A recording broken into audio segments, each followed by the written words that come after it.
There is something beneath your feet, on the island of Britain, that no historian can fully explain. Not one. Not the archaeologists in Cornwall who have spent their careers crawling through stone-lined passages older than the Roman roads. Not the researchers in Liverpool who have opened up a brick-arched underworld built by a tobacco merchant who left no notes behind. Not the villagers in Oxfordshire who spent 2 years digging up their own folklore and found, to their quiet astonishment, that some of it was true. Picture the figure on the lantern's edge. A man in a plain tunic and dark trousers, dark-haired, holding a small warm flame in a glass cage of iron. He is standing at the mouth of a tunnel whose walls are carved with old spirals and threaded through with tree roots that hang down from the roof like slow rain frozen mid-fall. A pool of yellow light rests at his feet on worn stone. Behind him, the shadows are cool and blue. Above him, somewhere far off, a shaft of pale light falls from a crack in the world, and dust drifts through it like slow snow. He is looking into the tunnel, not at us. He does not know quite where it goes. Nobody does. Britain is honeycombed. Under its fields, under its high streets, under its churches and its car parks, and its quiet villages, there are tunnels. Some are 2,500 years old. Some are 200. Some were found last Tuesday. And when you ask why they were built, properly ask, not the tour guide answer, but the real one. The historians go quiet, and then they hedge, and then they admit, very softly, that no one can quite explain this. That is the question we are going to sit with tonight.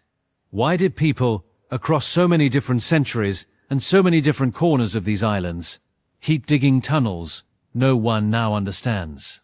Iron Age farmers in Cornwall, medieval carvers in Hertfordshire, a secretive rich man in Liverpool, priests in Tudor England.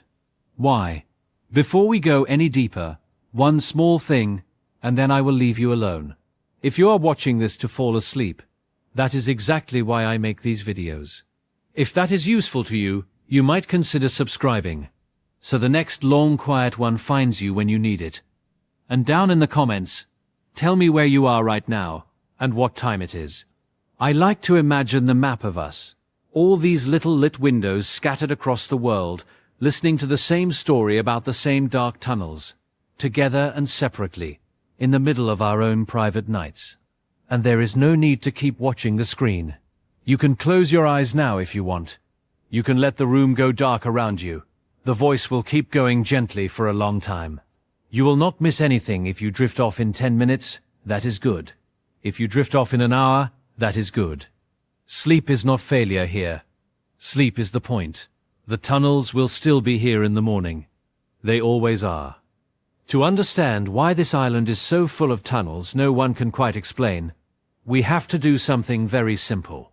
We have to stop thinking of Britain as a surface.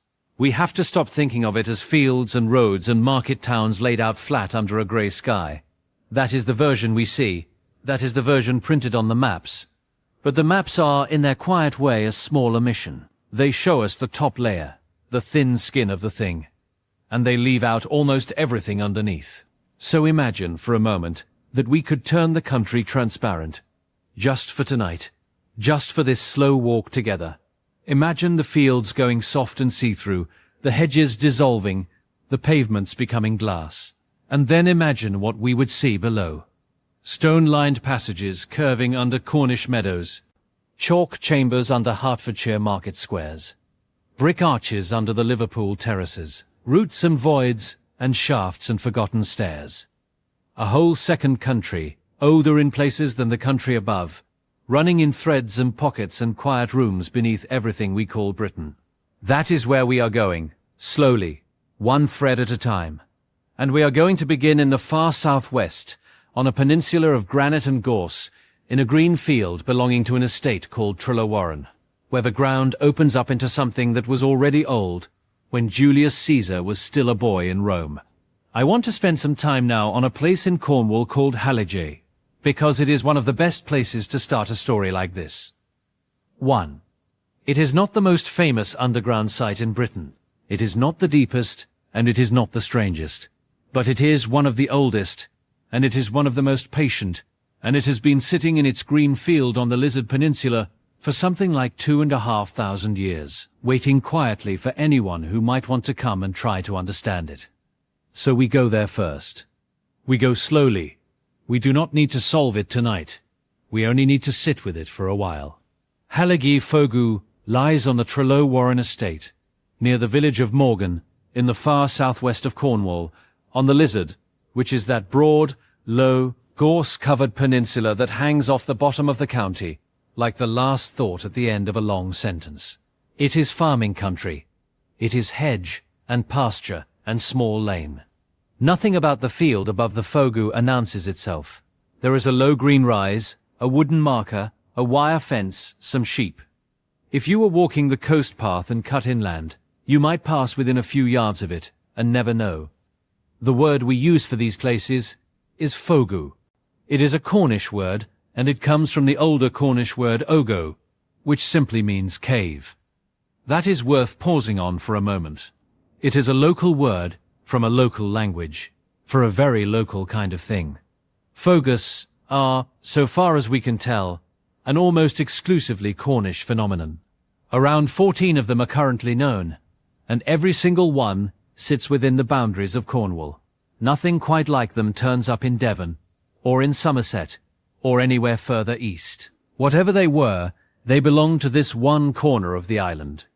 Halligay is often described as the best preserved and one of the largest of them. Its main passage runs roughly 27 to 30 meters in length. That is about the length of a swimming pool or a small cricket pitch, only laid on its side and buried in the earth. And the passage does not run straight.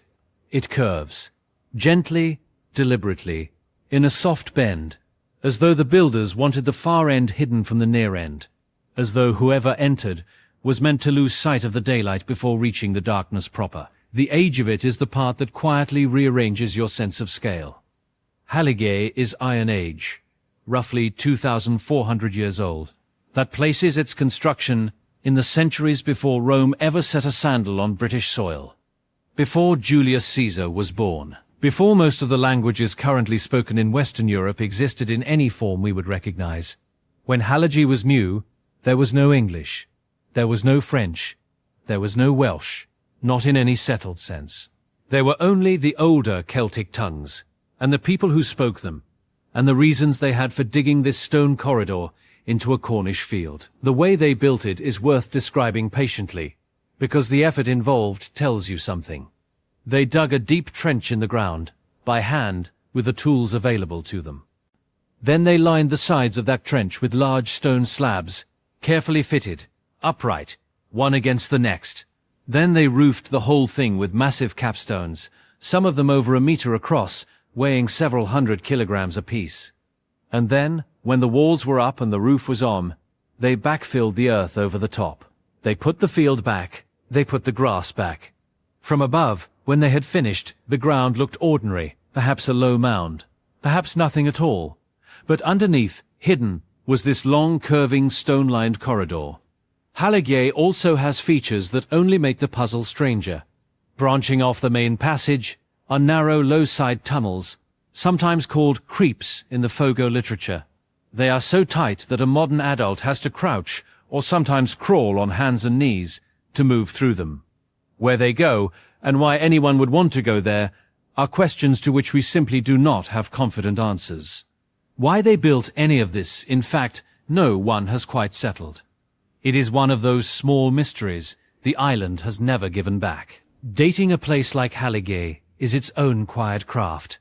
There are no inscriptions, there are no carved names, no chiseled dates, no helpful royal seals. The dates come from the pottery found in the settlement layers around the Fogo, from the animal bones in the surrounding middens, from the occasional metal object, and from stratigraphy, the patient reading of dirt, layer by layer, in which the story is told less in words than in the order of things. And that patient reading tells us something else, too.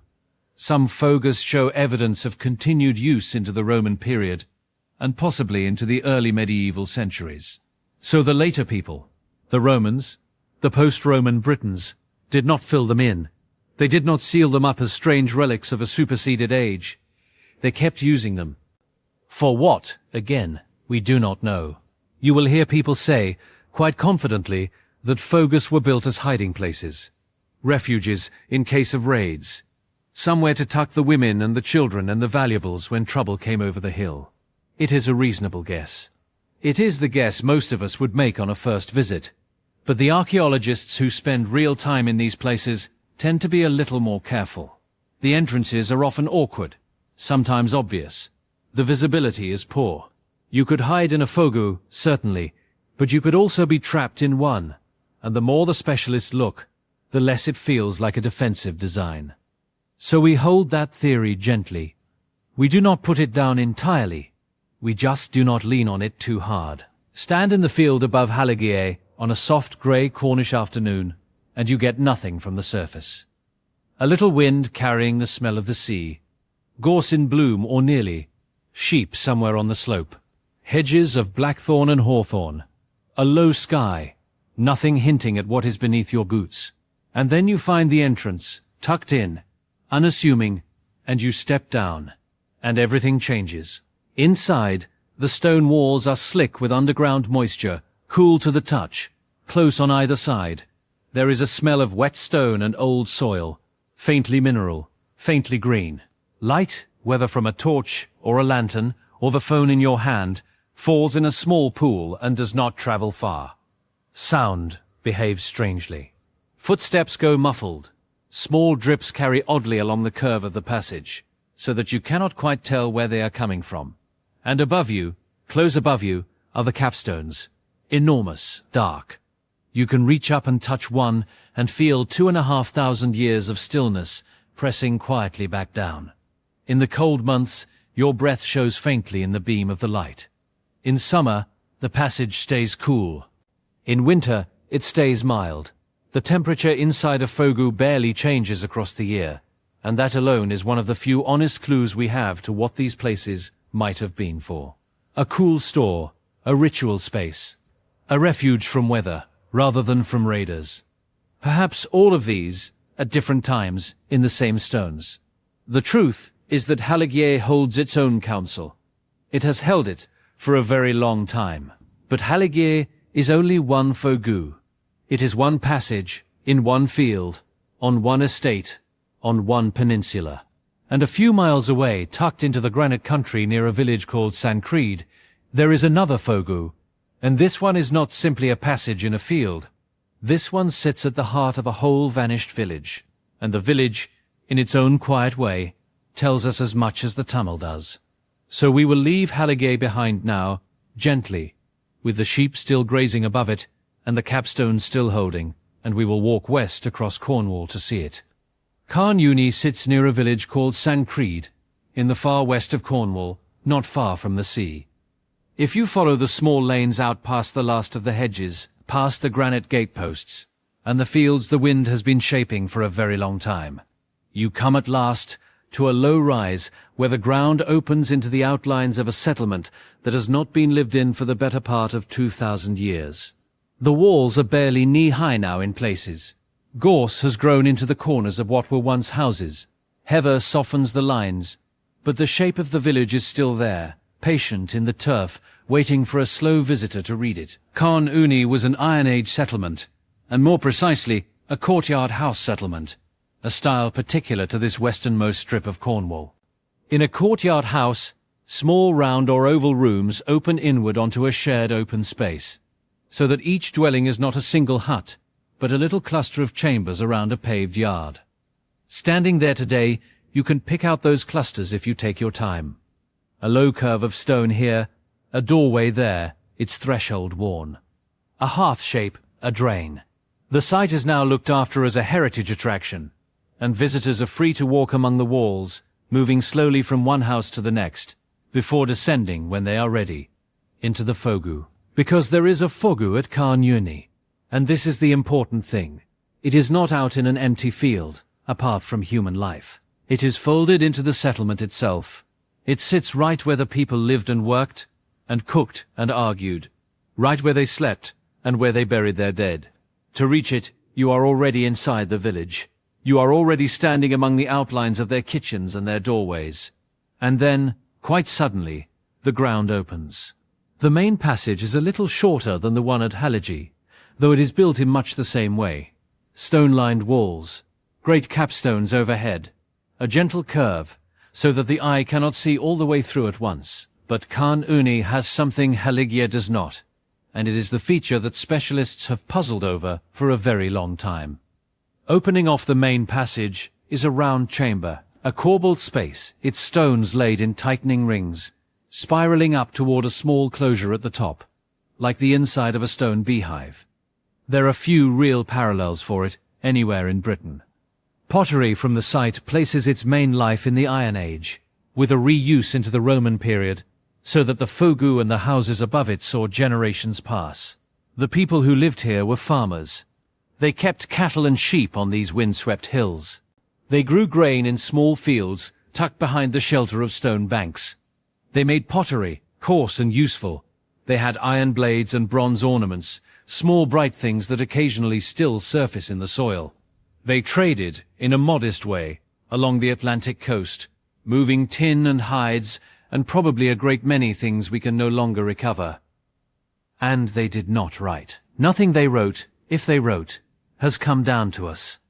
Everything we know about them, we have had to lift, patiently, from the ground.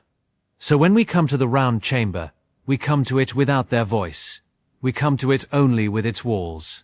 Some have suggested it was a shrine, a small enclosed sacred space, tucked inside a tunnel that was itself tucked beneath a village. Secrets set inside secrets. Others have treated it more soberly as a storeroom, or a small workshop, or simply an architectural feature whose reason has quietly slipped away from us. All of these are possible. None of them is proved. The truth is that we do not know what happened in that round chamber. We know it was built with care. We know it was built to last. And we know that the people who lived above chose at some point to place a hidden circular room off a hidden curved tunnel beneath their houses. Which is not, when you think about it, quite the sort of thing you do for storage alone. Above ground, on a clear day, the settlement gives you long views. You can see west toward the coast, the land narrowing as it goes, and if the weather is kind, you can glimpse the sea beyond the fields. Gulls turn overhead. The light in West Cornwall is a pale, hard light, silvered by the sea on either side, and it lies across the low walls of Khan Uni in a way that makes the outlines of the houses seem drawn rather than built. Sheep move quietly on the neighbouring slope. A stone stile leads back to the lane. And under all of this, under your feet, is the fogu, still holding its cool air, still waiting. Descending into it is like the descent at Haligi, but different in feeling because of what is above. You go down a modern step or two, then onto older stone, and almost at once the temperature drops in that distinct physical way, like walking into a wine cellar on a summer day. The walls are damp. The air is still. And here, unlike at Haligi, you carry with you the awareness that a whole community once stood on the ground, now closing over your head. You are under a village that no longer exists. The people who cooked and slept and traded above you are not just gone, they are gone so completely that we do not know their names, or the words they used for these walls, or what they called the round chamber, or what they did in it on the long winter nights. Standing inside the round chamber itself is a quiet experience. You look up, and you see the corbelled stones spiraling gently inward, ring by ring, toward the small closure at the top. The stones are irregular, chosen and set by eye, and yet they hold, and have held, for something like 2,000 years. Whatever the chamber was for, it was made with hands that cared. That is one of the few things you can say with confidence. Someone stood here with these stones and lifted them into place with a purpose, and the purpose mattered to them. It is easy, in a place like this, to feel the shape of a whole way of life pressing very softly against you, a life of small fields and small herds, a life measured in seasons rather than in dates, a life in which the sea was close and the weather was close, and the ancestors, presumably, were closer still. The people of Khan Uni did not build in order to be remembered by us. They built for their own needs, their own reasons, their own quiet. And when the village eventually emptied, sometime in the Roman period, The fogu did what fogus do. It kept its air cool. It kept its silence. It waited. Today, if you climb back out into the light, you can sit on one of the low walls and eat an apple and let the wind do what it does to your hair. And you can look down the length of the settlement and try to imagine smoke from small hearths, and voices in a language nobody now speaks, and children running between the courtyards. It is a gentle imagining. It does not resolve. It cannot. Khan Uni keeps its counsel too, in its own way, just as Halagier does, though the two sites feel quite different when you stand in them. One a passage in a field, the other a passage beneath a lost village. Fogus, though, are only the Cornish version of something older and wider than Cornwall. The word belongs to this granite country, to these particular hedgerows, and these particular winds. But the idea, the deliberate curved tunnel dug into the earth beside a place where people lived, is not limited to this peninsula at all. Across the Irish Sea, and up into Scotland, and dotted through the northern edges of France, there are cousins to Halagier and to Khan Uni. They have a different name, and there are a great many more of them than there are of these Cornish few. The word is souterrain.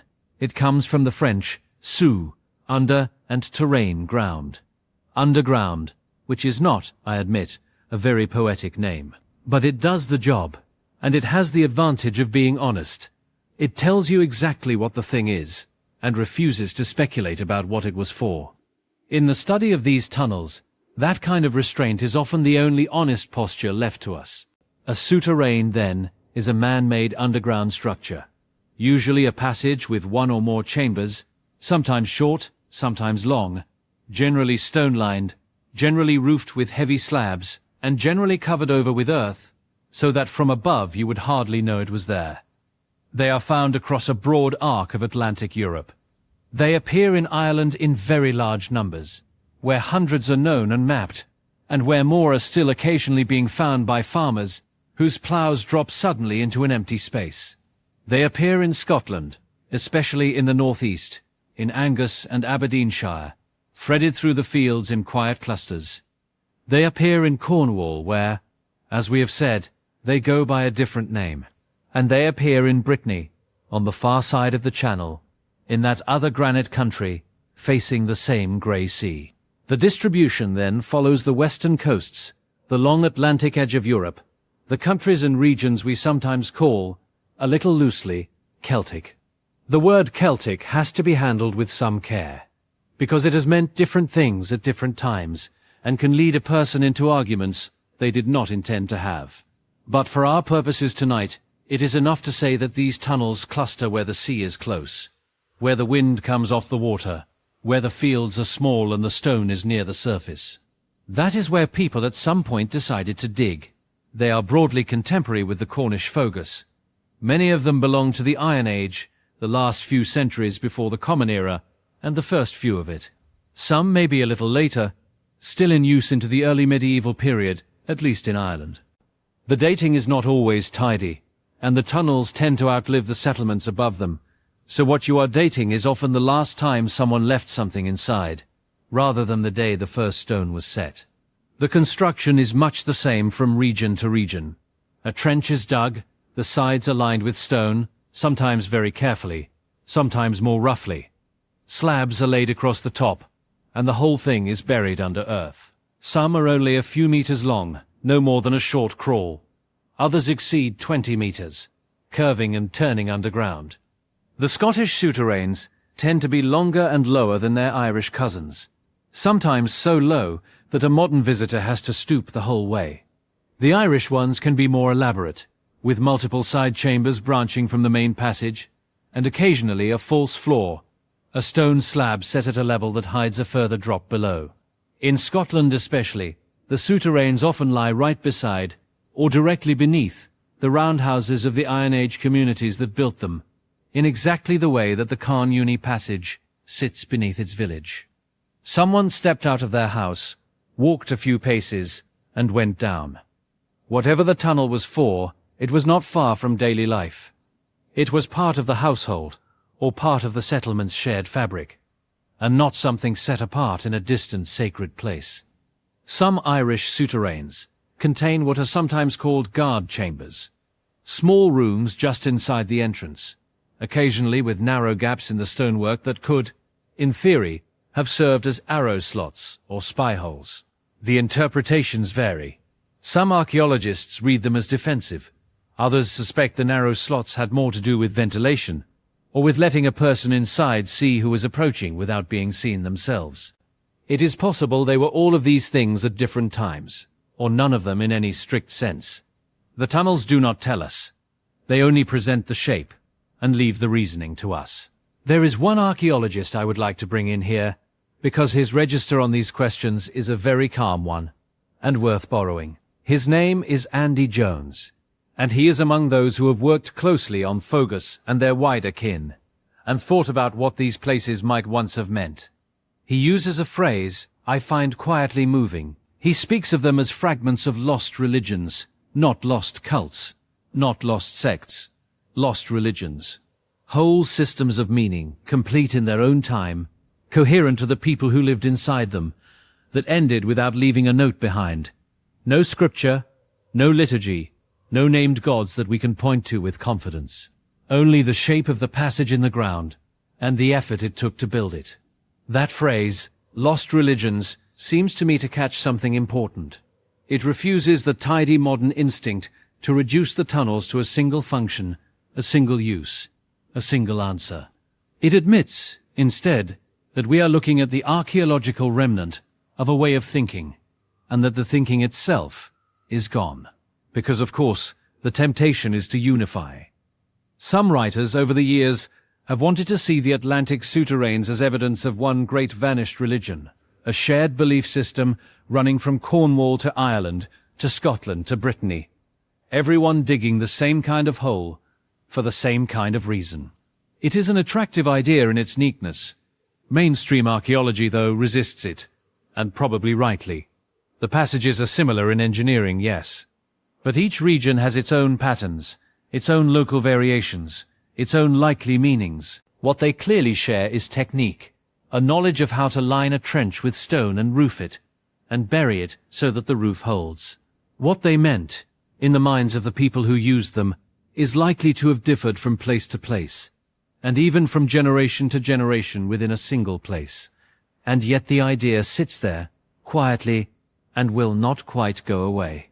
That people all along one long coast, over the course of several centuries, kept digging the same kind of hole in the ground.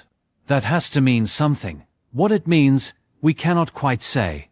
The similarity of technique might reflect nothing more than the practical logic of the material, stone slab country, producing stone slab tunnels. Or it might reflect the slow movement of an idea along the sea lanes, a shared sense of what a proper place beneath the house should look like. Both are possible. Neither is proven. Picture, for a moment, an Irish souterrain in County Louth in winter. A low field under a grey sky. The stone-lined entrance opens at the base of a slope, half hidden by grass, and the mist is rising in slow ribbons off the wet ground. Your breath is white in the cold. You duck your head and step down, and the mist stops at the threshold, and inside there is only stone, and the cool, patient air of a place that has been cool and patient for a very long time. Or picture a Scottish souterrain in Angus. Heather all across the hillside above, the wind never quite stopping, the sky enormous. And below, once you have found the entrance and gone down, the long, low tube of stone, quiet as a held breath, with the wind cut off entirely, so that the silence has a particular weight to it. What is striking, if you have visited more than one of these places, is how similar the feeling is across sites separated by hundreds of miles of sea and land. Cornwall, Ireland, Scotland, Brittany. The descent into a souterrain feels the same. Cool, enclosed, a different kind of silence than the silence of the field above. Whether that shared feeling is because the tunnels shared a purpose, or simply because any narrow stone passage beneath the earth feels this way to a human body, is not something we can settle from the inside of one. So we have the structures. We know roughly when they were built. We know roughly how. The one thing we do not know is why. And that question, the why, has kept archaeologists arguing gently among themselves for well over 100 years, in journals and at conferences, and over cups of tea in small museums, without ever quite reaching a settlement. There are, essentially, 3 answers on the table. Nobody has ever quite settled which one is right, which is why the argument has now been going on, in one form or another, for the better part of a century. It is a slow, patient argument, conducted mostly in journal articles and psych reports, and nobody involved in it seems to be in any particular hurry to win. The tunnels have waited 2,000 years. The archaeologists can wait a little longer. The first answer is the most practical, and probably the oldest. Storage. An underground passage, cut into stone and roofed with heavy capstones, holds its temperature very well. It stays cool in summer and does not freeze in winter, and the air inside barely moves at all. That is more or less exactly what you want if you are trying to keep grain from spoiling, or cheese from souring, or salted meat from turning, or seed corn safe until the spring planting. In an agricultural community with no refrigeration, no glass jars, no tin cans, a stable cool room beneath the house is not a curiosity. It is treasure. A few souterrains have produced small hints consistent with this use. Traces of carbonized grain, faint discoloration on the stone floors that could be the ghost of long-vanished sacks. The evidence is thin and easy to argue with, but it is there. The second answer is refuge. In times of raid or feud or slow-moving war, a hidden underground passage would have been a place to put the things you could not afford to lose. Women and children. Livestock. The year's stored food. Whatever small hoard of metal a family had managed to gather.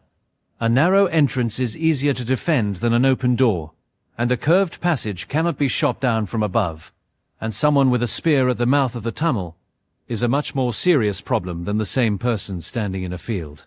The trouble with this theory, as has been said gently already, is that many of the entrances are not really hidden at all. They sit in plain sight, in the wall of a house, in the floor of a courtyard.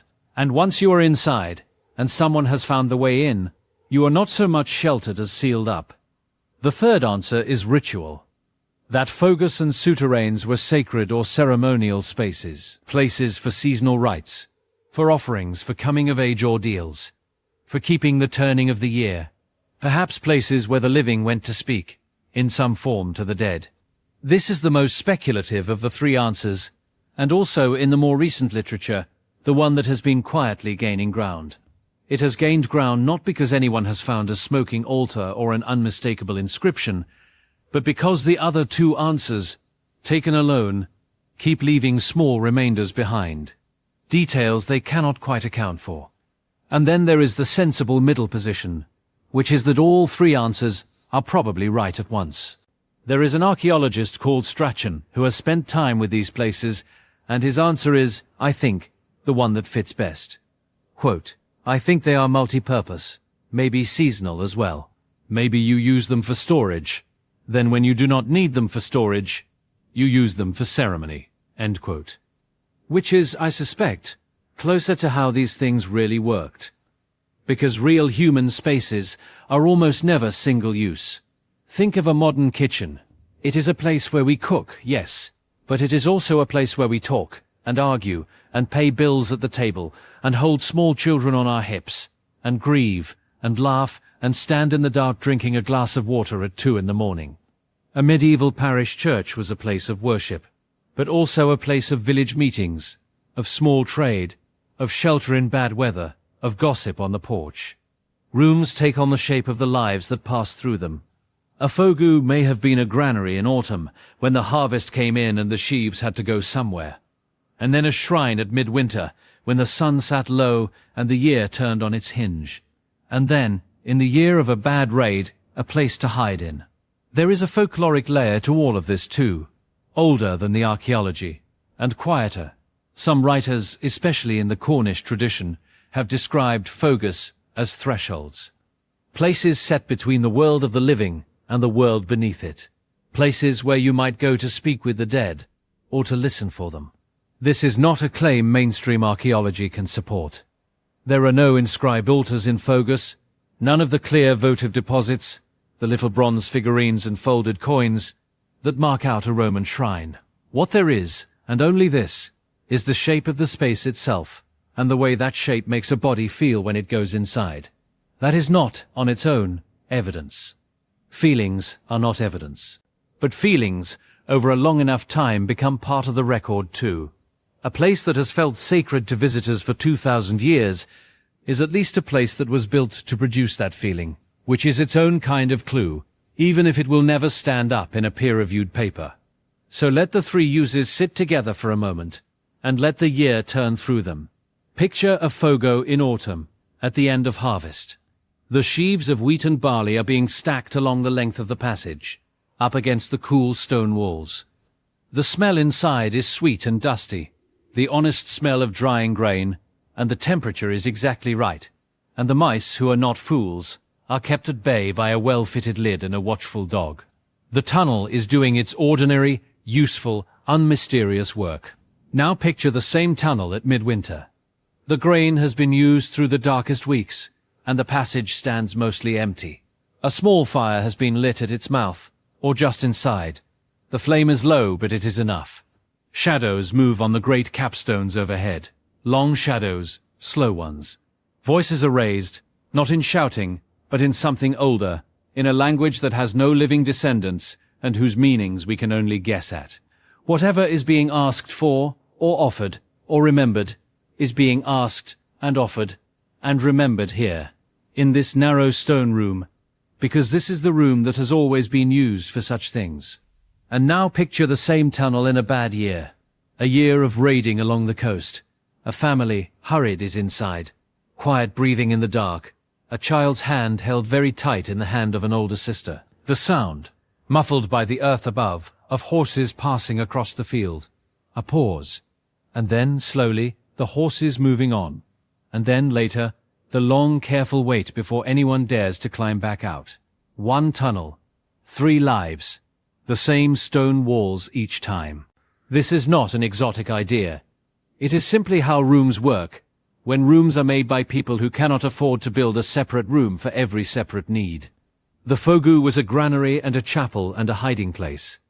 And the neat modern impulse to make it be only one of those things is probably our impulse, not theirs. Which is, in the end, why the argument has never quite settled. Because the argument keeps trying to pick a single answer, and the tunnels themselves keep quietly refusing to give one. They will not narrow down. They insist on being more than any single explanation can hold. And there is something oddly comforting in that refusal. The way an old, well-used room refuses to be reduced to a single story about itself.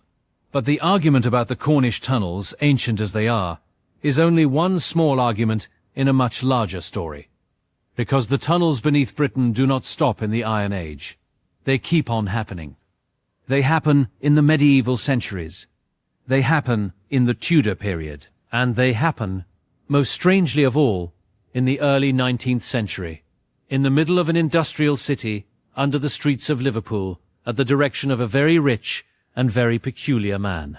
His name was Joseph Williamson, and he was born in 1769, and he died in 1840. And in the years between those dates he built, or caused to be built, one of the strangest things anyone has ever built in an English city. He was a tobacco merchant.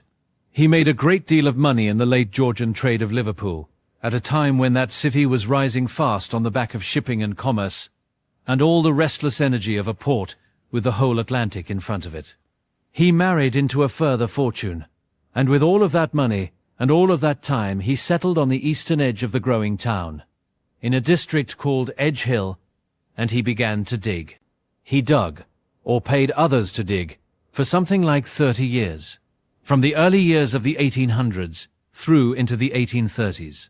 3 decades of quiet, steady, almost obsessive work beneath the streets of one of the busiest cities in the world. And what he made, or what accumulated under his direction, was a sprawling network of brick-arched passages and vaults and chambers and cuttings, running under the houses and the roads and the yards of Edge Hill. No one knows how far it goes. Sections are still being rediscovered.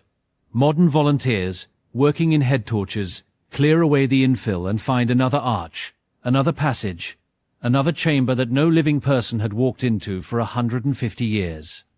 The construction is careful.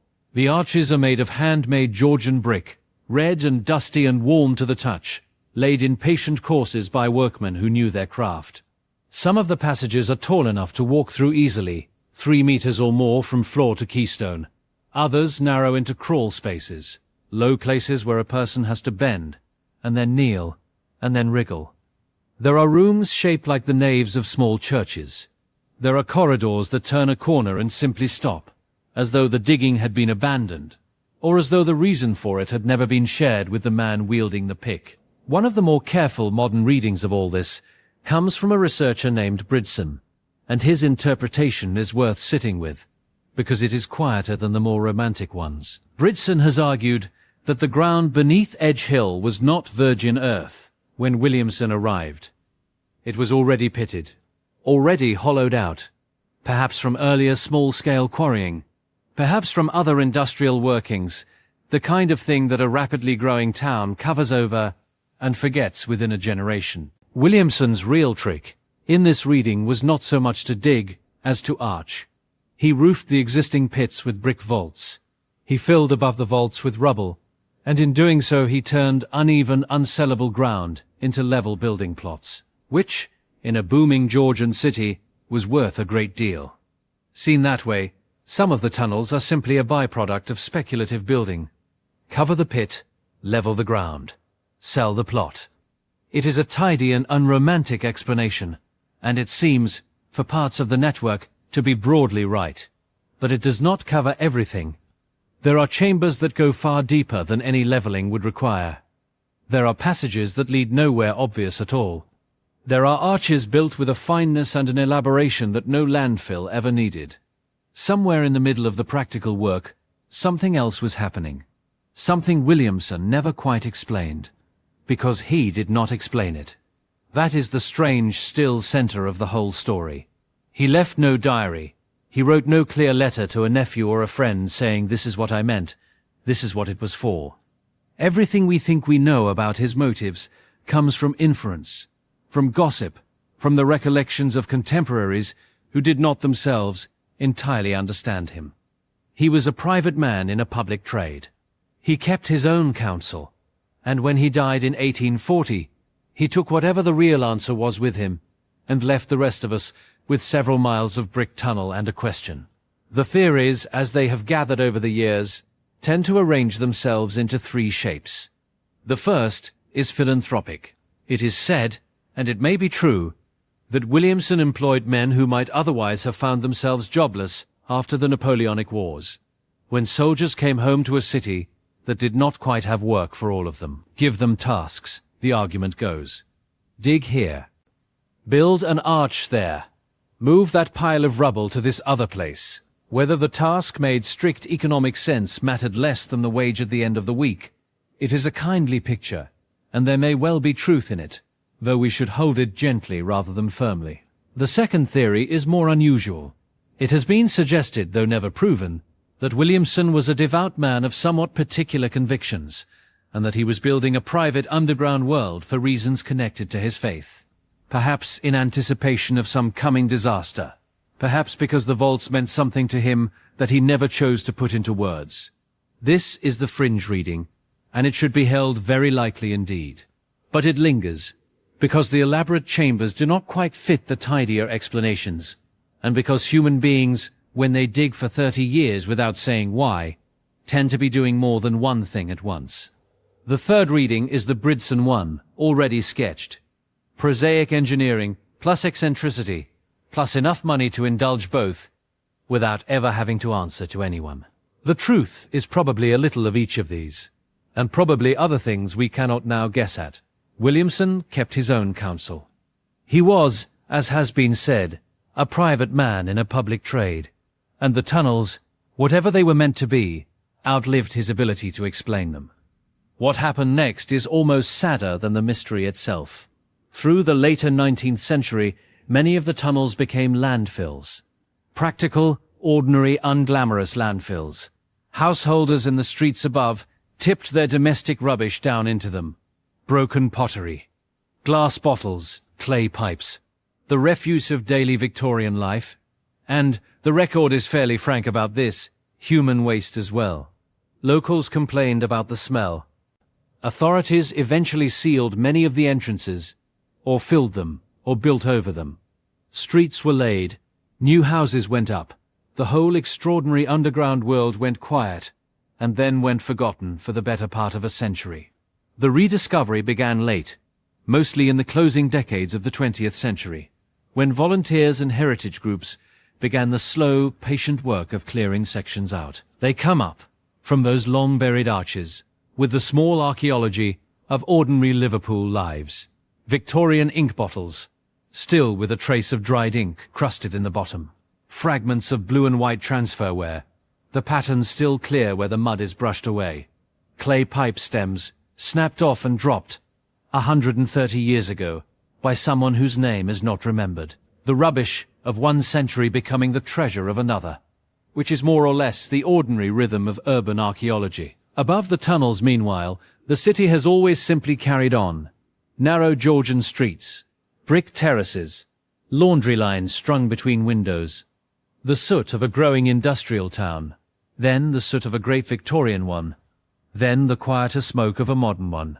And below it all, the vaulted arches, soot-stained now, patched in places, smelling of old plaster and older refuse, and the peculiar cool damp of any deep brick space.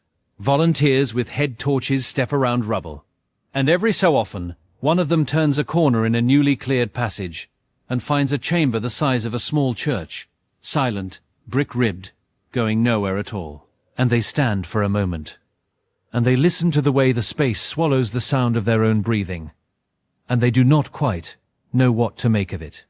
And Liverpool is not the only city, and the 19th century is not the only century, and Williamson is not the only person to have built something underground and left no adequate explanation behind. A few hundred miles south, in a small town in Hertfordshire, there is a chamber that goes back much further than Williamson's tunnels, and its silence is, if anything, deeper still. There is a town in the east of England called Royston. It sits on the border of Hertfordshire and Cambridgeshire, on an old road, at a place where several old roads meet.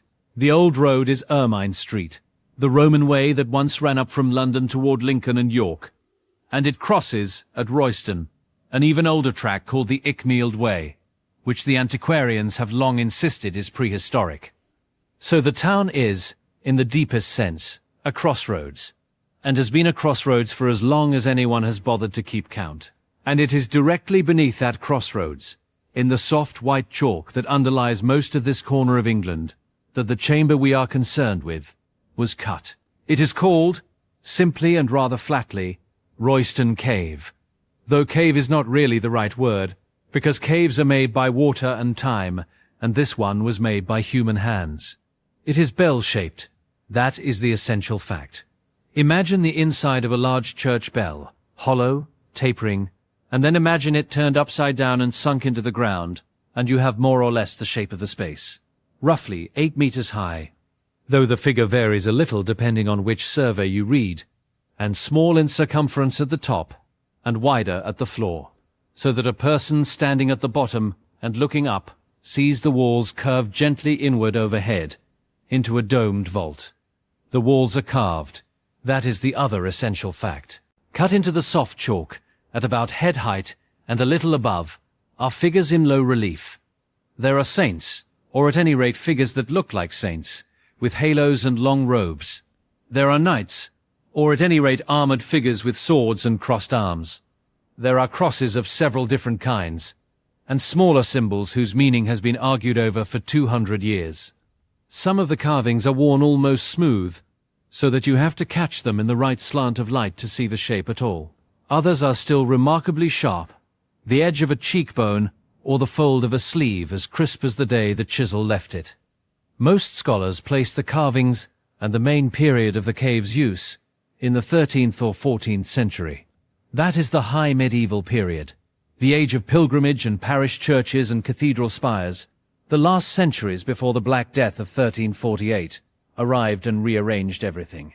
It is, importantly, a period whose parchment record is otherwise quite dense. There are wills, there are court rolls, there are church visitations and tax assessments, and the endless small paperwork of medieval life.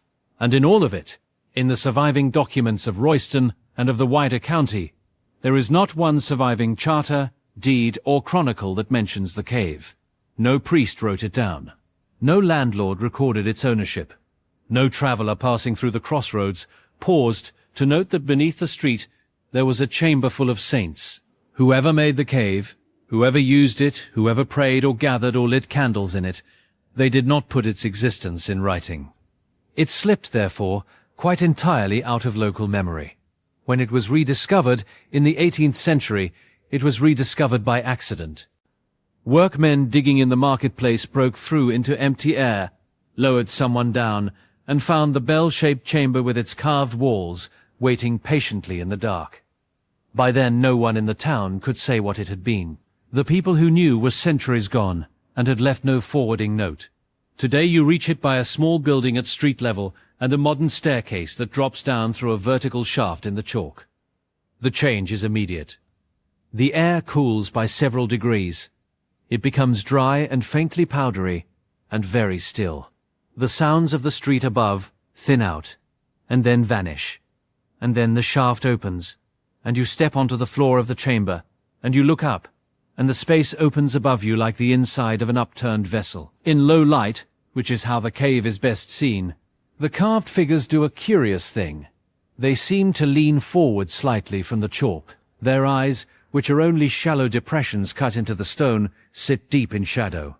Their hands, some raised, some crossed at the chest, catch a little of whatever light there is. The bell shape gathers sound. A whisper carries clearly from one side of the floor to the other.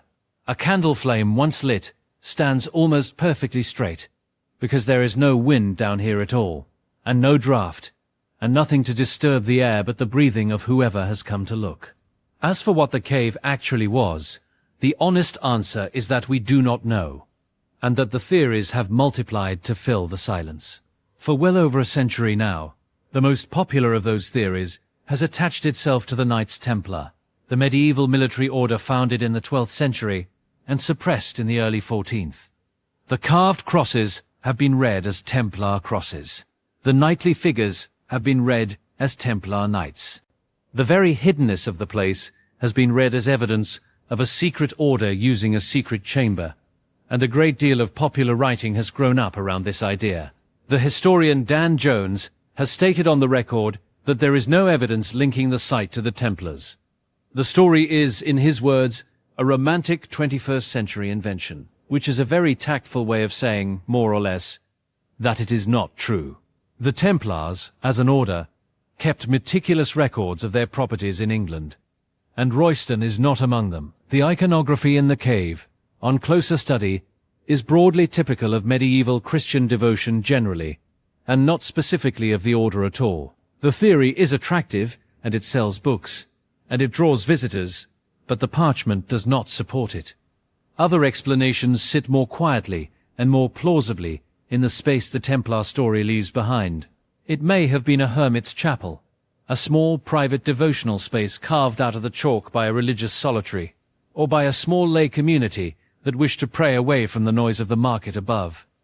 It may have been a gathering room for a guild or a fraternity, perhaps of masons or merchants, using the crossroads location as a natural meeting point on the road between London and the north. It may have been a pilgrim's stop, a devotional chamber on some route between shrines, where a traveller might descend for an hour, light a candle beneath the carved figures, and then climb back up and continue on. It may have been a private oratory, paid for by a wealthy patron whose name has not survived, and then, for reasons we cannot now recover, quietly abandoned, sealed at the top, and forgotten.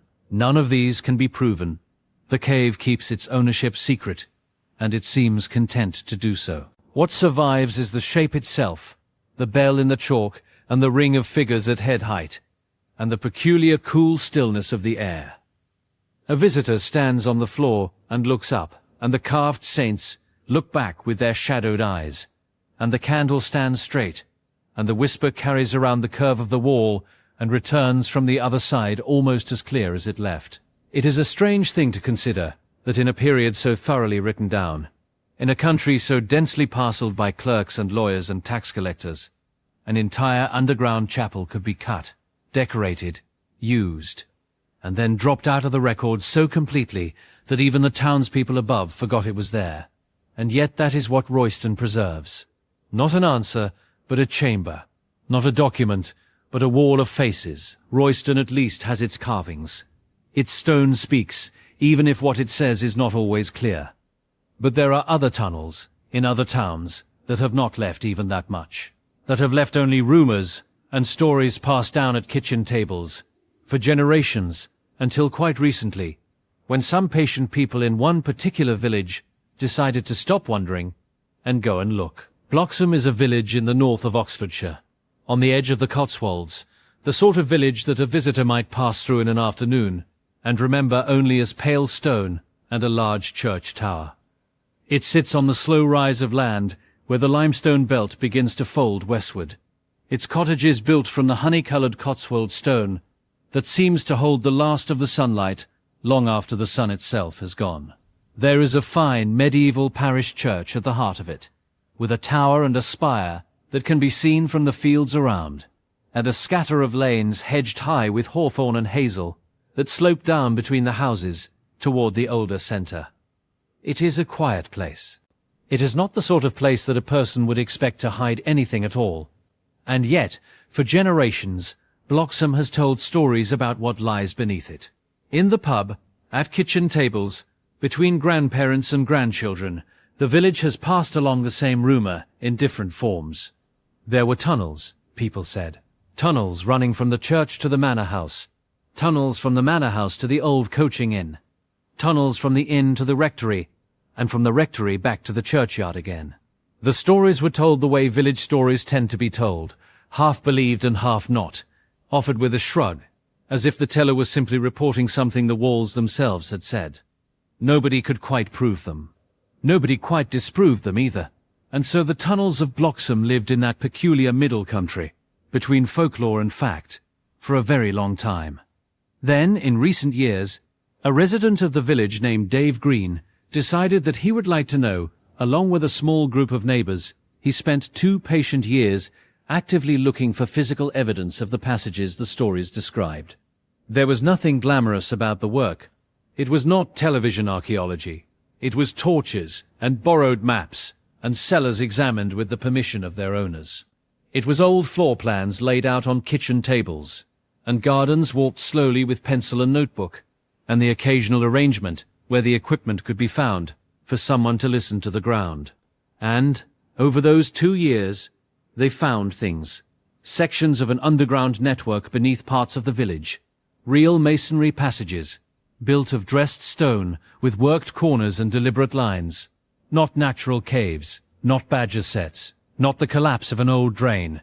Something built, by hands, to a clan. The passages were low, in places narrow, in places wider than expected, and they ran in directions that could be matched, roughly, to some of the old stories that the village had been telling itself all along. What Bloxham has not yet produced is a date. No firm archaeological dating for these passages has, at the time of writing, been published. The materials and the techniques of construction could fit more than one period, and the sections examined so far have not offered the sort of stratified evidence, the buried coin or the datable sherd, that would settle the question. Further potential sites have been identified in the village, and it is possible that the full network, if network is even the right word, extends further than the passages so far examined. The work is quiet and ongoing. Because of that quietness, the question of what the Bloxham tunnels are for remains open, and several tentative possibilities have been offered. One suggestion is that parts of the network may date back to the Roman occupation of Britain, perhaps connected to a villa or a small farmstead in the region. Roman villas were indeed scattered across Oxfordshire, and the countryside around Bloxham has yielded Roman finds before, so the idea is not impossible. But nothing yet uncovered in the village confirms it, and it should be held very likely. A second suggestion looks not to the Romans, but to the 16th century, and to the long religious upheaval that followed Henry VIII's break with Rome. In the decades after that break, Catholic priests moved in secret through the English countryside, sheltered by families who would risk a great deal to hide them. And the houses of those families sometimes concealed small hollow spaces built precisely for that purpose. Some have wondered whether parts of the blocks and passages might have been built, or extended in this period, as hiding places for clergy, and perhaps as escape routes between friendly houses. The possibility is intriguing, and Oxfordshire had its share of recusant families. But again, it is speculation. The passages themselves have not yet given up that particular secret. A third possibility is quieter still, and in some ways more sobering. It is that English villages are simply full of small underground passages of ordinary origin. Old drains cut in stone, ice houses sunk into the ground beside great houses, storage cellars beneath inns, brewery vaults, root cellars, access shafts to wells. Over centuries, in the memory of a village, these separate small hollow places can be knitted together, in the telling and retelling, into a single grander legend of the tunnels, running everywhere, connecting everything, when in fact they were only ever a scatter of unrelated works, with a common quality of being underground. A folk network, made in the imagination out of many small real things. What Dave Green and his neighbours have done over those 2 patient years is something quite unusual. They have not proven the legend true. They have not proven it false. They have shown instead that the legend was pointing at something real, which is not the same thing. Some of the tunnels exist. Some of the stories that grew up around them may still be inventions, or may belong to different passages than the ones the tellers had in mind. Sorting one from the other is the slow work of years to come, and none of it will happen quickly. Picture the village above, in a soft evening. The Cotswold stone holds its warm colour a little longer than the sky does. The tower of the parish church stands dark against the fading blue. A lane slopes down between high hedges, and a pub sign creaks gently in the wind that has come up off the fields. Lights come on, one by one, in the small windows of the cottages. There is the ordinary hum of an English village settling into its night, the closing of a garden gate, a dog somewhere calling once and then stopping, the quiet of a place that has known itself for a very long time. And then picture, beneath all of that, the beam of a torch in a low masonry passage. Dust hangs in the light. Cobwebs sag in the corners, where nothing has disturbed them in a long while. The air is cold and smells strongly of earth, of the particular mineral coldness of stone that has not been warmed by sun in centuries. Somewhere ahead, the passage bends, and the person holding the torch takes a step further in and realizes, with a small careful surprise, that the space continues further than the plan had suggested. Not dramatically, just further. Enough to raise a question that had not quite been raised before. Above, the village sleeps. Below, the small hollow places that the old stories were trying, in their imperfect way, to describe. There is something quite moving about the Bloxham story, considered gently. It is not a story of treasure, or of secret orders, or of any of the grand hidden histories that people so often want the underground to contain. It is a story about a village that told itself something for generations, and about a small group of neighbours who decided, without fuss, to see whether the telling was pointing at anything at all. And it turned out that it was. Not everything the stories said, but something. A residue of truth, held in the folklore the way a fossil is held in stone, needing only patience and good torches, and the permission of a few cellar owners, to be found again.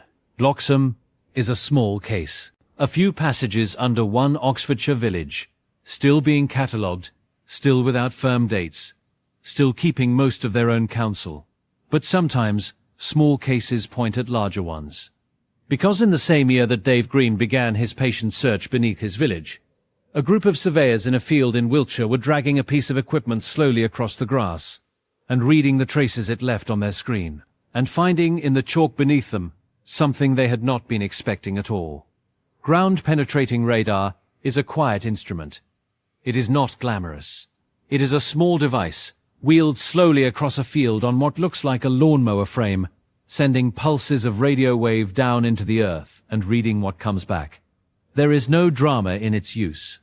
A person walks behind it in careful straight lines, the way one might mow a lawn, and a laptop somewhere at the edge of the field records the returns in soft grey bands.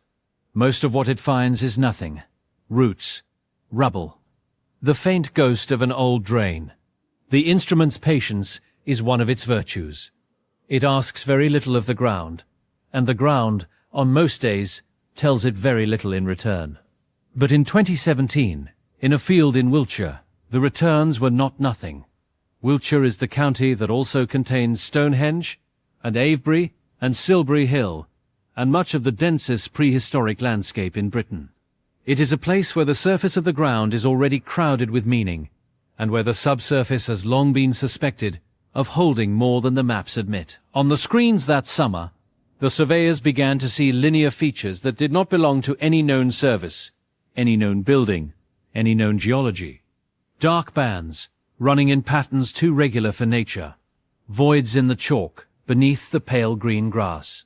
Targeted excavation followed. A trench was opened at a chosen point, and the diggers worked down through the topsoil and into the white bedrock. And at a certain depth, the chalk ended and something else began. A hollow cut cleanly into the rock. Dry, still, empty for what may have been 2,000 years. The excavation confirmed what the radar had hinted at. The voids were man-made. They were tunnels cut into the chalk itself, and no one had known they were there. Preliminary interpretation, as ever cautious, placed them in the late Iron Age or the early Roman period. Broadly, the last century before the Common Era, or the first century or two after it. The dating is not firm. Chalk is a difficult material to date, and empty tunnels leave few of the small clues that archaeologists rely on. But the range is plausible, and it means, if it holds, that these Wiltshire tunnels are roughly contemporary with the Cornish Fogus, though set in a wholly different landscape, cut through a wholly different stone. That is the useful thing about the find. It adds another category to a list that was already becoming long. Chalk-cut Wiltshire tunnels, alongside the granite-walled Fogus of the far southwest, alongside the stone-lined souterrains of Scotland and Ireland, alongside the medieval bell chamber under Hertfordshire, alongside the Georgian brick vaults beneath a Liverpool hill. Each one different, each one dug by different hands in different centuries for reasons that do not obviously line up. And now a new set of hollows in the chalk downs, quietly holding their own counsel under a summer field. The Wiltshire landscape does not help to narrow the question. This is ground that had already been intensely used for 2,000 or 3,000 years before these tunnels were cut. Burial mounds crowd the horizons. Henges lie half erased in pasture. Standing stones and long barrows sit in every parish. It is a ceremonial geography as dense as any in Europe. Whatever the tunnels were for, they were cut into a country where the placement of things underground and above ground already carried a great deal of weight. The traditional attributions, as documentary framings tend to have them, have shifted with the fashions of each century. At various times, tunnels like these have been called Druid, or Saxon, or Roman. Each label has had its moment. The Druid attribution is largely Victorian, and Victorian archaeology, it must be said, attributed almost everything mysterious to the Druids, whether the evidence supported it or not. The Saxon attribution has its own difficulties, since Saxon Wiltshire was well documented in most other respects, and its people were not much given to underground work. The Roman attribution is more plausible for some sites, less for others, and depends heavily on which particular hollow one is discussing. There is also the quieter theory, that the tunnels are quarries, that someone in the late Iron Age or the Roman centuries, needing chalk for building or for the agricultural practice of marling the fields, chose to extract it from below, rather than to open a great scar on the surface. This is the prosaic explanation, and it is possible, and it does not quite fit either. Underground quarrying is a great deal more work than surface quarrying, and no one undertakes the harder method without a reason. If the reason was to hide the extraction, then the practical explanation begins to shade back into something else. If the reason was to avoid disturbing the surface, then one wants to know why the surface mattered so much. None of these explanations has been established beyond reasonable scholarly doubt. The Druid attribution is Victorian and unreliable for that reason alone. The Saxon attribution has its problems. The Roman attribution is partial. The quarry theory is prosaic and possible and imperfect, which leaves us once again, standing at the edge of a hole in the ground with a small lantern and no firm answer. The Wiltshire landscape itself gives one last gentle nudge to the question. In a county so full of ceremonial monuments, in a place where almost every hill and hollow was pressed into some kind of ritual meaning, across the long prehistoric centuries, it becomes difficult to imagine that any large underground work of that period was purely practical. Difficult, but not impossible. And equally difficult to prove that any given tunnel was ceremonial, since the things that would tell us so, the offerings, the bones, the ash of small fires, tend not to survive in a hollow that has been open to the air for 2 millennia. Difficulty upon difficulty, uncertainty within uncertainty. And still the tunnels are there. Picture for a moment the field on the afternoon they were found. Chalk down land in summer. The grass a pale dry green over the paler white of the bedrock. A few sheep in the distance, ignoring everything human. The small wheeled radar unit, moving in careful parallel lines. The surveyor walking behind at a steady pace, stopping at the end of each line to turn and begin the next. It is very ordinary work. Someone would have been drinking tea from a flask at the edge of the field.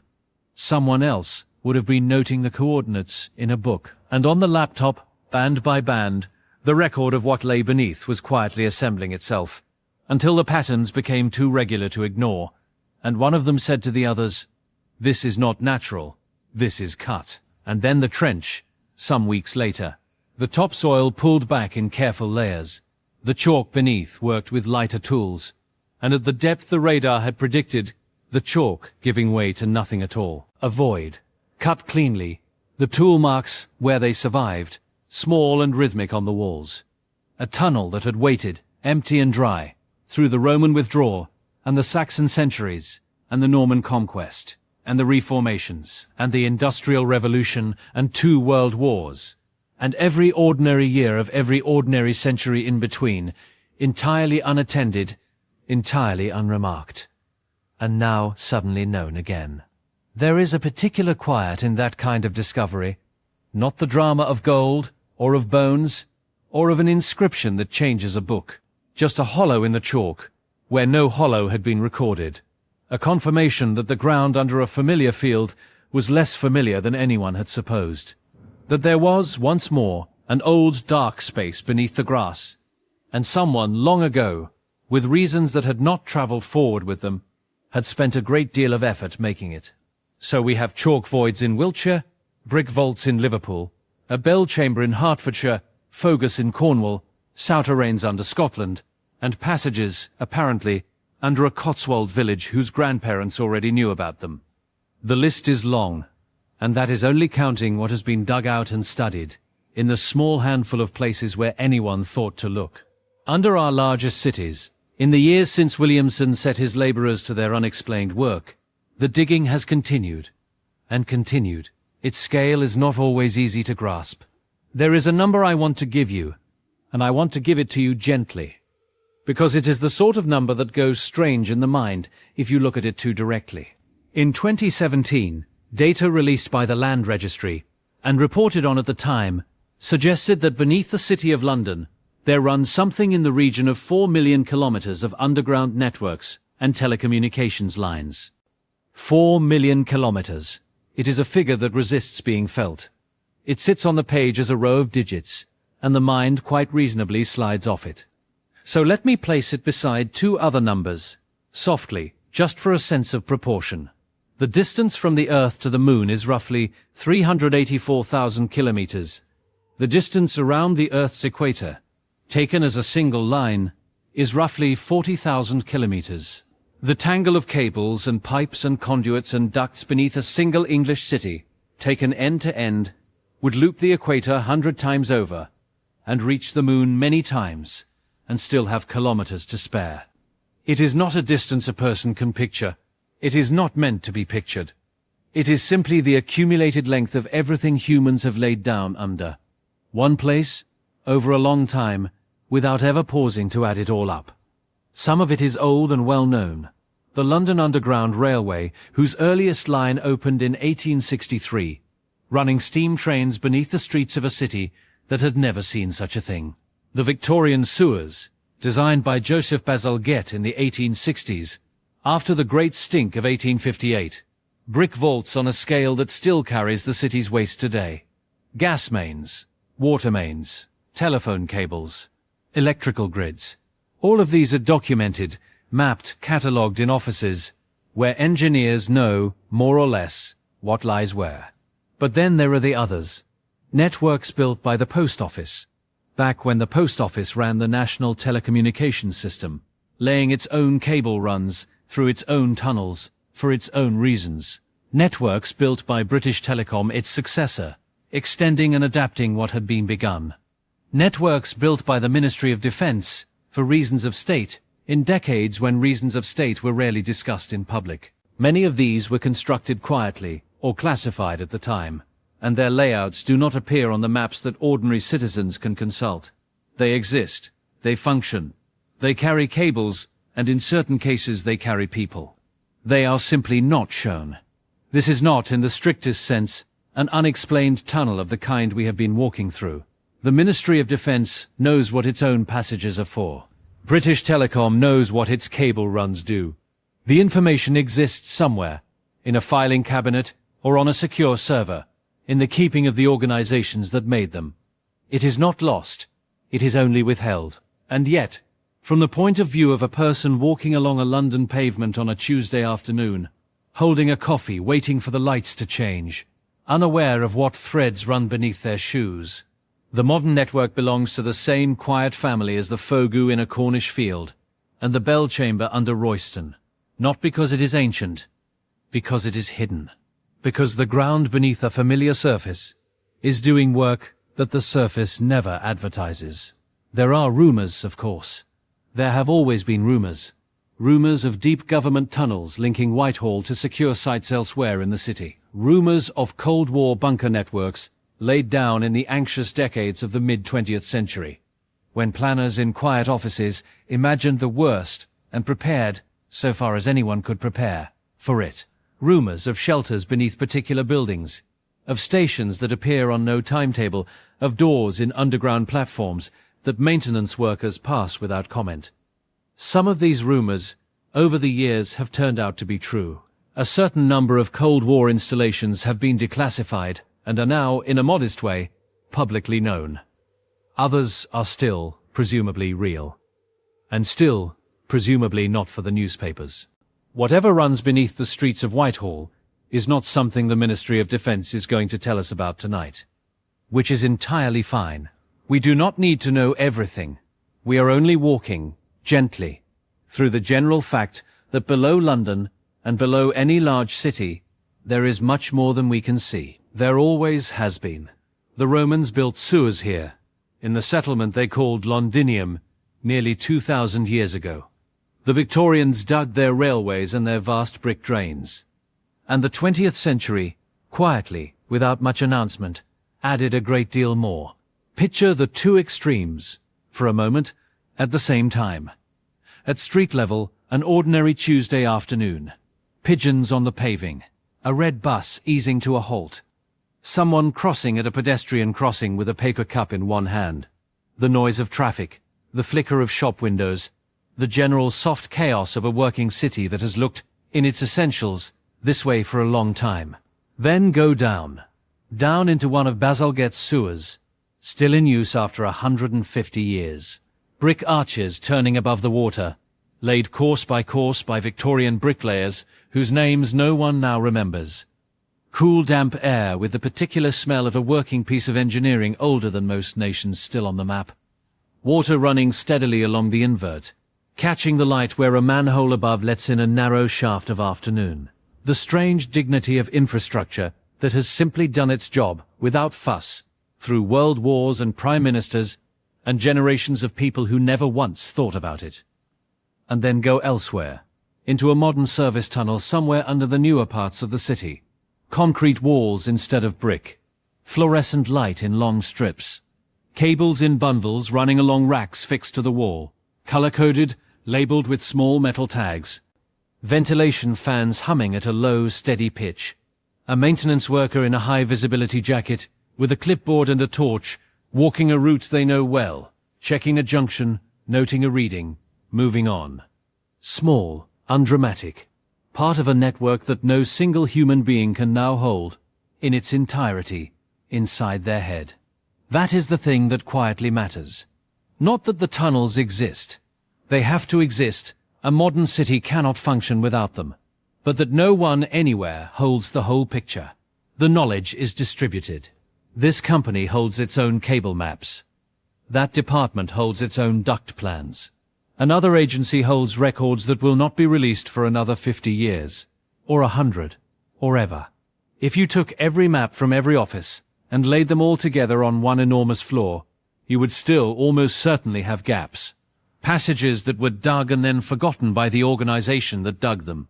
Chambers whose original purpose has slipped from the institutional memory. Little unexplained voids inside the great explained mass.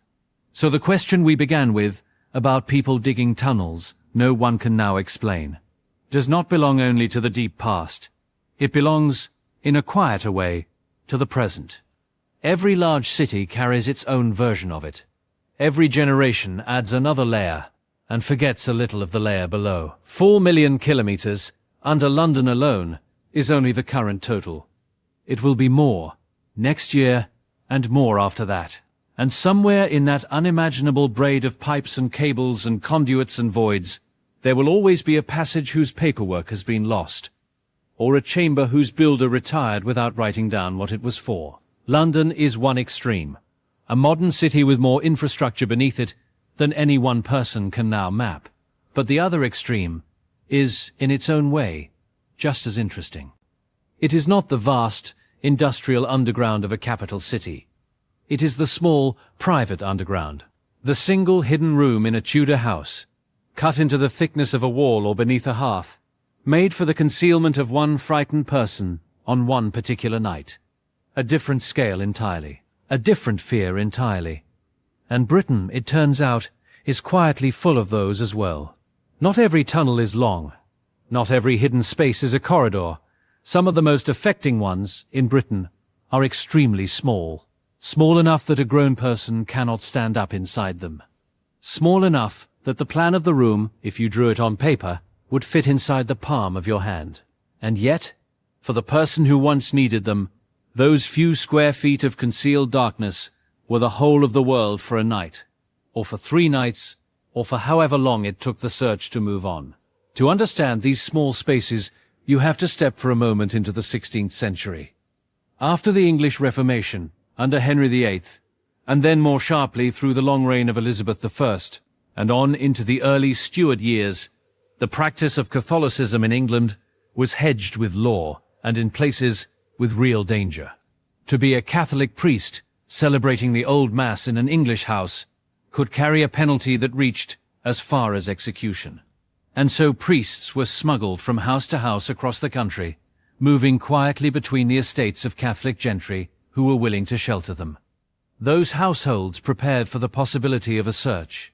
In the fabric of their homes, behind paneling and beneath floors, inside the thickness of chimneys, above false ceilings, below the treads of a staircase, they had small chambers built.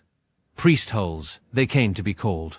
A priest hole is, in most cases, no bigger than 1 meter or 2 on a side. A person can fit inside, sometimes sitting, sometimes half-crouched, sometimes with a small jug of water and a stub of candle and a prayer book pressed against the knees. They were made for hours. They were, on occasion, endured for days. The craftsman most closely associated with these hides was a lay brother of the Society of Jesus called Nicholas Owen. He spent decades, through the late 16th century and into the early 17th, moving quietly between Catholic country houses across England, designing and building priest holes into the fabric of walls and hearths. His hides were extraordinarily well made. Some of them were not discovered for centuries. He was arrested more than once for his work, and the last time he was arrested, in the year 1606, he did not survive his imprisonment. His hides, though, have gone on preserving lives, or at least preserving the memory of lives, across the 400 years since. His name is now attached to some of the finest examples that still survive in situ. There is something quietly moving about the scale of these places. Stand, if you can, in front of one on a National Trust tour. in some great Elizabethan house on a wet afternoon, and watch the guide reach up to a panel of oak that looks like every other panel in the room. A latch is pressed. The panel slides sideways, and behind it, there is a space just large enough for a man to sit with his knees drawn up to his chest. A wooden cup, a shelf for a candle. Silence. The house around it warm with visitors and central heating, and the sound of a distant cafe. And inside that little cavity, the ghost of a very different night, when the priest sat and listened for boots in the corridor, and did not know if the search would find him. Alongside the priest holes, there is the older, calmer category of the undercroft. Many medieval houses, churches, monastic buildings, and old inns have vaulted cellars beneath them, and in the old term these were called undercrofts. Brick or stone arches springing from squat pillars, cool air, the smell of damp lime, and once, of stored barrels. Undercrofts were used for wine, for grain, for brewing, for the quieter parts of a household's business, and sometimes in periods of trouble, for meetings that were better held out of sight. Many of them survive in the cellars of English inns and old town houses to this day, largely unremarked, still doing modest storage work for the pub above.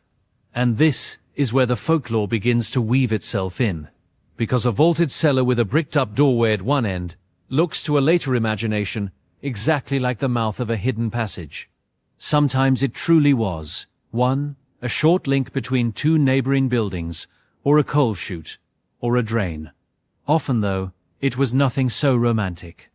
It was simply the outline of a room that had been closed off when the building above was remodeled. But the closed doorway invites a story. The story becomes local knowledge. And, a generation or two later, the local knowledge has grown into a tunnel that runs from the inn to the church, and from the church to the manor, and from the manor away into the woods. This is the folkloric extension of the small hidden space into the long imagined tunnel, and it is worth holding gently. Where the historical priest hole, small and real and documented, becomes in village retelling a mile-long escape passage under fields and lanes, we are almost always looking at folklore, doing its patient embroidering work. But the seed of the folklore is not invented. There were priests hidden in real spaces in real houses. Some of them did slip out by night, through gardens, through side gates along dark lanes to a waiting horse. The tunnel of the story is a compression of something that genuinely happened, translated into a single dramatic image that the memory can carry. This is one of the reasons, incidentally, that the Reformation-era hypothesis floated so gently around that Oxfordshire village earlier tonight is not a silly one, even if it has not been proven. It sits inside a well-documented historical pattern.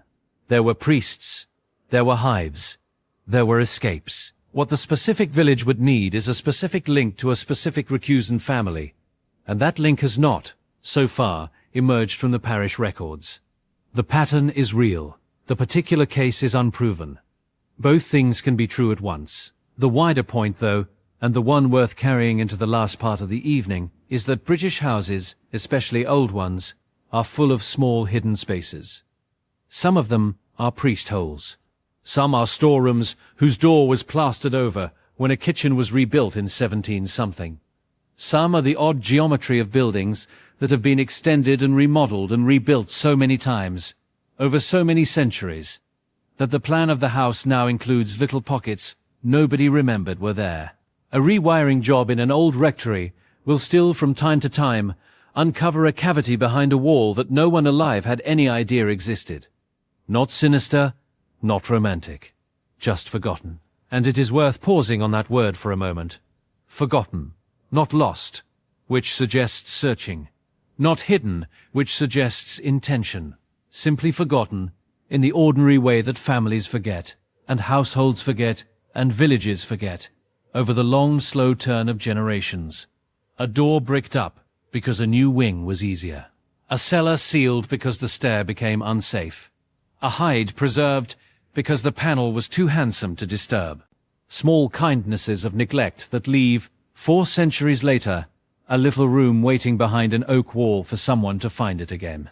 So we have all of it now, laid out across the long, slow walk of the evening.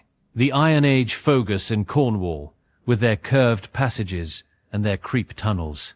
The souterrains further north and west, threading through the ground from Scotland to Brittany. The medieval chalk chamber under Royston, with its carved saints in the lamplight. The brick maze under Liverpool that a tobacco merchant paid to have dug. The village tunnels of Bloxham, whose folklore turned in one garden into stone. The chalk voids under Wiltshire, picked up as faint shapes by ground-penetrating radar. The 4 million kilometres of pipe and cable and duct threaded beneath modern London. And now, alongside all of that, the small hidden rooms in old country houses, some of them made deliberately, some of them made only by the slow accident of building and rebuilding. 8 or 9 different scales of the same quiet habit. 8 or 9 different reasons, over 2,500 years, for people on this island to make a room, or a passage, or a chamber that did not open onto the daylight. And now, as the night grows a little later, and the fire in the grate settles down to its steady low burn, I want to sit with the deepest thread that runs through all of it, to hold it gently, without trying too hard to pull it into a single shape. There is, I think, a temptation with a subject like this, one to want a grand theory, to feel after a long evening of walking from one dark place to the next, that all of them must in the end connect, that the curved passage at Haligi, and the courtyard house at Khan Uni, and the souterrains threaded through Atlantic Europe, and the chalk chamber at Royston with its saints in the lamplight, and the brick vaults that a Liverpool tobacco merchant paid to have dug beneath Edge Hill, and the folklore-turned stone of Bloxham in the North Oxfordshire fields, and the faint chalk voids picked up by the Wiltshire radar, and the 4 million kilometres of pipe and cable beneath modern London, and the small oak-panelled hides of the Reformation, must all be tributaries of some single hidden river, a subterranean Britain, running beneath the visible one. It is a lovely idea. You can feel the shape of it in the mind, the way it wants to close into a circle. A secret nation, a network, a conspiracy of vanished orders, from Druids to Templars to Freemasons to the modern Ministry of Defence. Each one, in this telling, handing the map on to the next. It is the kind of theory that makes for good long evenings and thick books with dark covers. And it is, I am gently sorry to say, not what the ground actually shows us. Because these places are not one thing. They are separated by more than 2,000 years. They are separated by different languages, different religions, different technologies, different economies. The people who cut Haligay out of the Cornish granite in the Iron Age had no notion of, and no descendants in, the medieval carvers who worked the chalk under Royston. The men who dug for Joseph Williamson in the 1820s, with their picks and their brick barrows, had no inheritance from the souterrain builders of Angus or Brittany. The joiners who fitted a priest hole behind a chimney breast in Warwickshire, in 1580-something, were not part of a lineage. They were solving a particular problem, in a particular year, for a particular family. What these places share is not a shared origin. What they share is a habit on this particular island of putting things underground.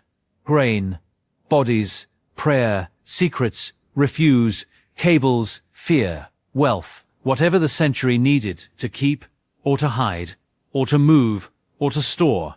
The ground was, again and again, where it went. And perhaps, when you look for reasons behind the habit, there is something in the geology of the place that makes this easier.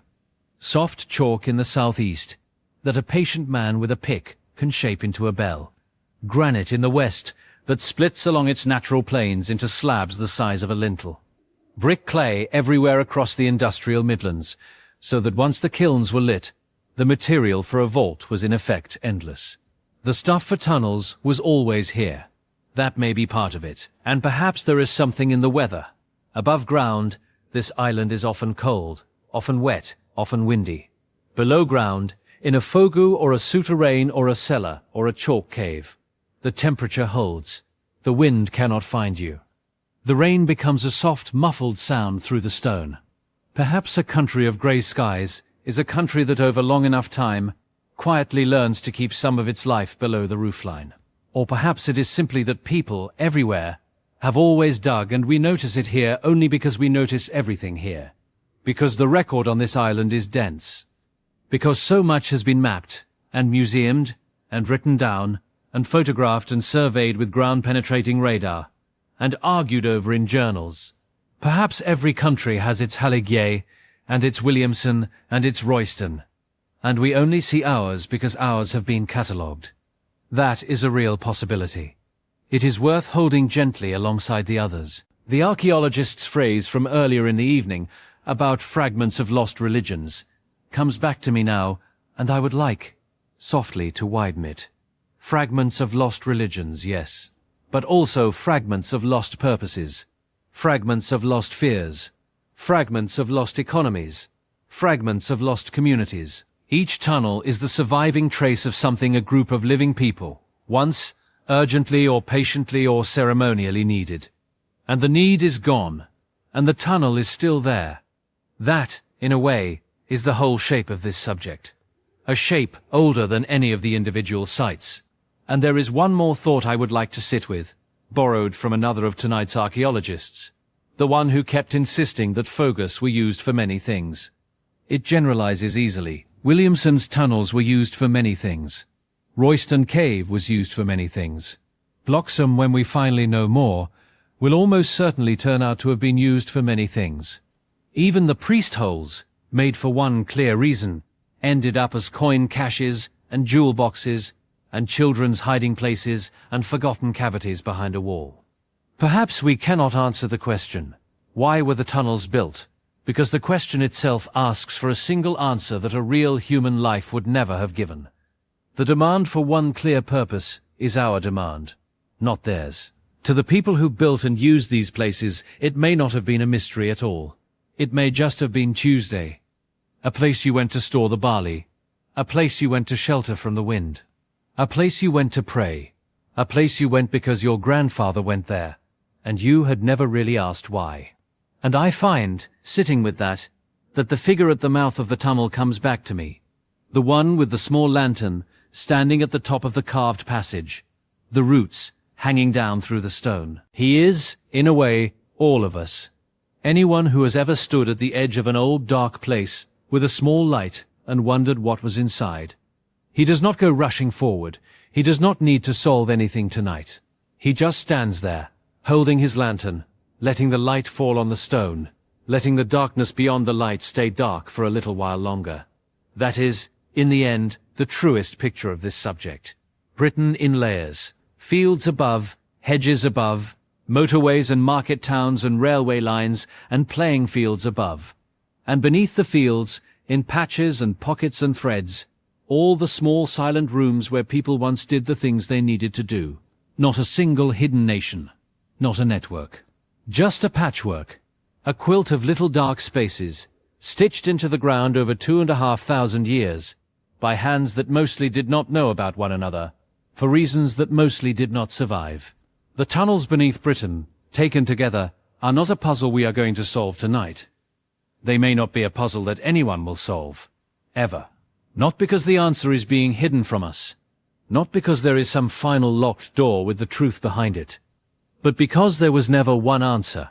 There were only ever many answers, in many centuries, in many places, given by many people whose names are gone, and whose reasons went with them into the same soft dark. What is left is the stone, the brick, the chalk, the oak panel and the hollow behind it, the roots pushing down through the roof of a fogu in Cornwall, while a wind moves across the field above.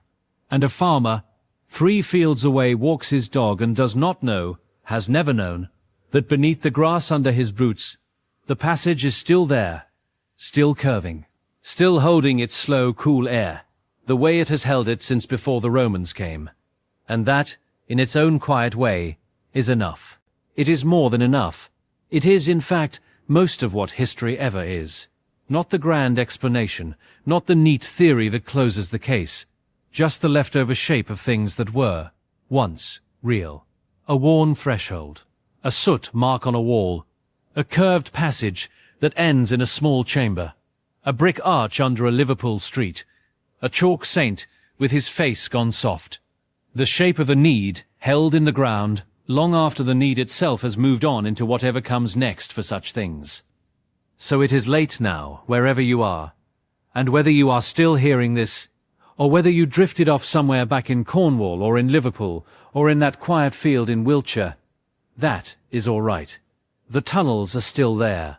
They were there before we started talking about them. They will be there in the morning, and in the morning after that.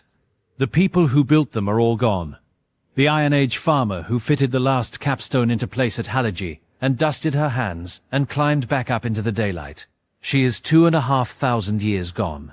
Joseph Williamson, sitting in his Edge Hill house and giving instructions to a foreman he did not fully explain himself to, is nearly 2 centuries gone.